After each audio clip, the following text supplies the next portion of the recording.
ఒకప్పుడు లోకంలో అంధకారం పెరిగిపోయింది. దానికి కారణం ఒక శక్తివంతమైన అసురుడు హిరణ్యాక్షుడు. అతను తన అహంకారంతో దేవతలను జయించి భూమిని సముద్రంలోకి తోసేశాడు. భూమి కనిపించకుండా పోయింది. ప్రపంచం అంతా చీకటితో నిండిపోయింది.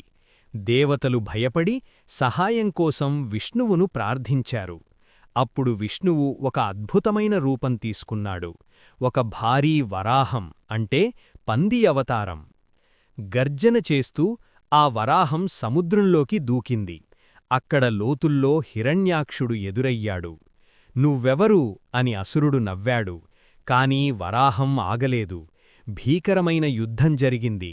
చివరికి వరాహం తన శక్తితో హిరణ్యాక్షుడిని సంహరించాడు. తరువాత తన పదునైన దంతాలతో భూమిని మెల్లగా పైకి ఎత్తి మళ్లీ తన స్థలంలో ఉంచాడు. ప్రపంచం మళ్లీ వెలుగుతో నిండిపోయింది. జీవం తిరిగి వచ్చింది. ఈ కథ మనకు గొప్ప సందేశమిస్తుంది. ఎంత పెద్ద సమస్య వచ్చినా ధర్మం చివరికి గెలుస్తుంది.